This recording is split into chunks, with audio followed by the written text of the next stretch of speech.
All right, moving right along here. Got the fenders mounted and aligned, figured out my shim setups. I got my Ring Brothers hood mounts on there, but I have a question and a problem maybe. Let's have a look. So here you can see there's an adjustment, which means you should be able to lower these or raise them. Right now they're up as far as they can go. They can't go down any further. If you can see here, they are hitting, there's a nut and they're hitting this part of the fender here. So there's a nut in the fender. So they cannot go down. I've not tried my hood on these yet, but I'm certainly hoping that the only adjustment I need is at the back, because otherwise I'll be cutting into my fenders to make these things work, which seems a shame for something I spent so much money on. I'll have to reach out to Ring Brothers to see what they say. Anyhow, moving through. What I'm working on now is a harness bar. So inside the car, I'm starting to get some things laid out, but let me show you what I did on my plasma table. So I made these plates. Okay, so up in here, there's a mount, and I put in nut certs there. So that's where this goes.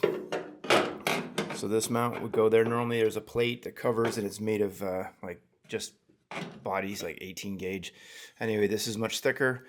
And so what'll happen is I'll have one of these on each side with the bar welded between. So that'll span across. And then what I'm going to do is make a couple of bars that go down here to the seatbelt mount. So there'll be a plate there that I've done as well. That's these guys. So that'll mount there.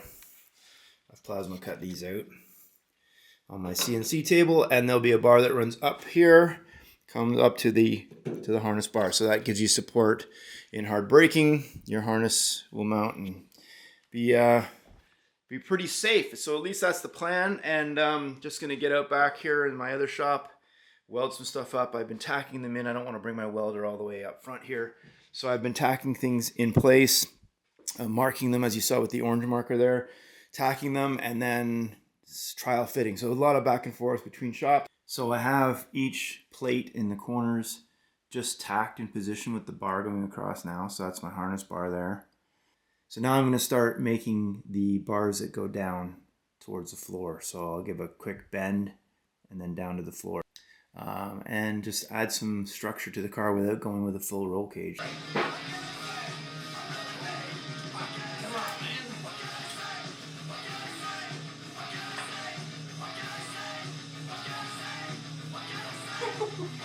We're at 20. We gotta go to 50.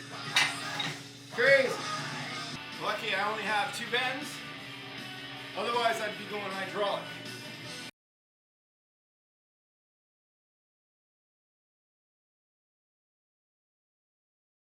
So this will sit to the plate on the floor of the car, and then we come up to the harness bar. So what I need to do now is figure out the cope.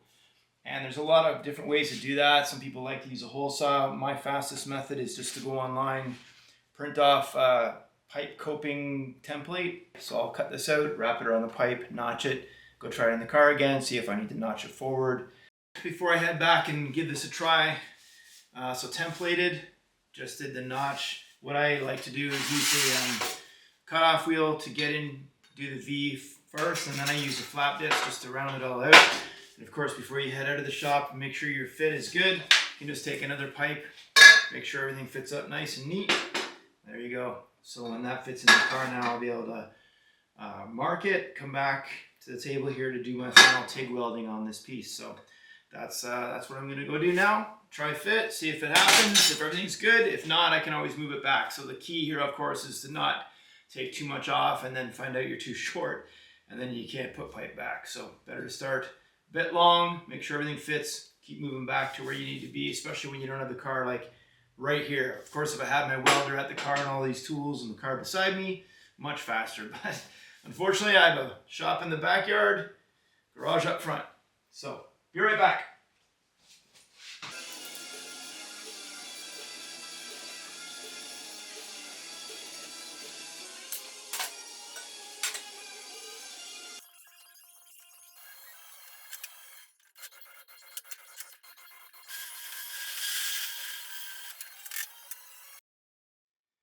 All right, so can see here what I'm doing. So this is the plate that I was showing you earlier that I cut on the plasma. There's a seat belt mount right here. This is going to mount to that. So that's the position. Bird's mouth on this end goes against that crossbar, and then we line it up here on the plate. So I've already marked this one previously. So there you go. So that's how it's going to be. That'll mount there. These sides you saw are already mounted in. This will all get welded up, and that's the harness bar. So that stops it from going forward. So very cool design. Doesn't get in the way. The seat, back of the seat's going to be here, so you can get in and out easy. And I'll just get all this in position. I'll tack the plate first so I can bolt that down and hold it. Then I'll mark this. As I said, I'm taking everything to the back shop to do all the welding on it, which is, should be done in the car. So I'm taking a chance that everything will fit when I bring it back.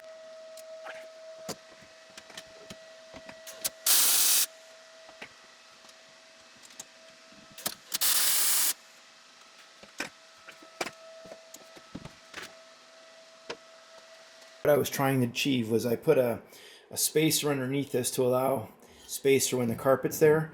That gave me the distance I needed. It was impossible to get that angle just doing it on the bench in the back. So this way I was able to get everything to fit in the car. I've tacked it up. Now I'm going to unbolt it. I'll take it to the back and do my finish welding, but now I know everything's going to it's going to fit right. So that's the only way I could do it.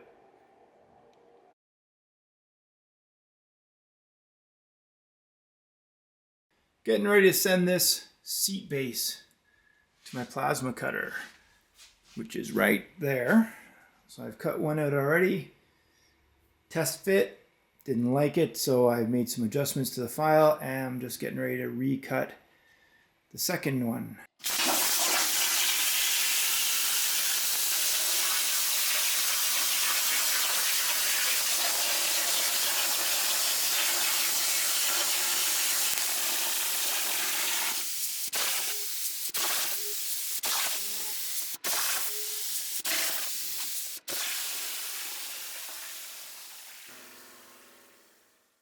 Here it is off the plasma table and in the car. So I've got all four corners set up. Now this side here has a double hole, so I made a slotted piece there. And on all the other ones, I've just done slots, so that it gives me a bit of ability to kind of move it in and out as I need to center the seat up. This arrow here is dead center on the car and at the steering wheel. So I put that on each side. In fact, it's just a mirrored plate, so it's just flipped on the passenger side, so the center would be dead center on the other side as well. So now what I've got to do is make some rails that run in between that mount to the base of the seats. Here we are with the seat in place.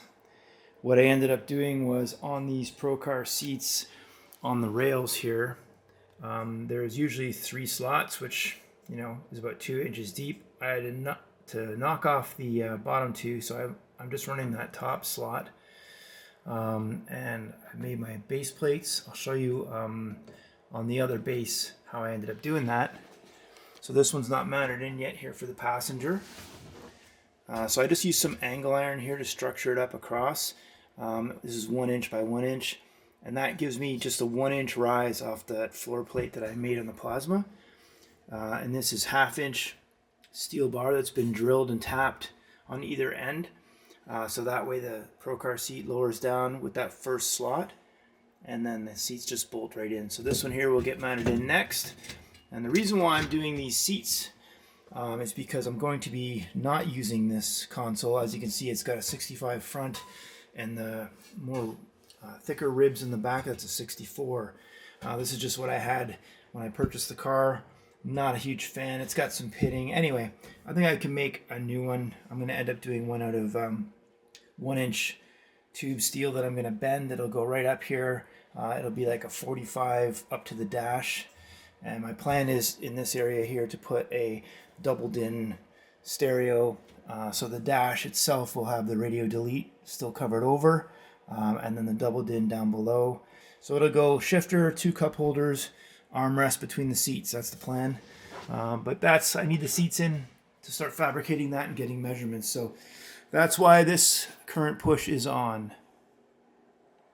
I've got the e-brake handle mounted, and it's slightly back more than most would be, but that's because I want to have the cup holders ahead of it. So now what I'm working on doing is I use welding rod, as you can see there, and I start to position that in the center, get my bends off of that, and then I can take those bend angles and then I can bend all my tubing. Anyway, I think that's where I'm going to end this video this week. Not sure where I'm going to head from here. Just kind of doing a lot of different things, jumping around, as I said, just because there's a lot to tackle and it's going to all come together in the end. So anyway, thanks for sticking around, checking it out, and I'll see you next time. Bye.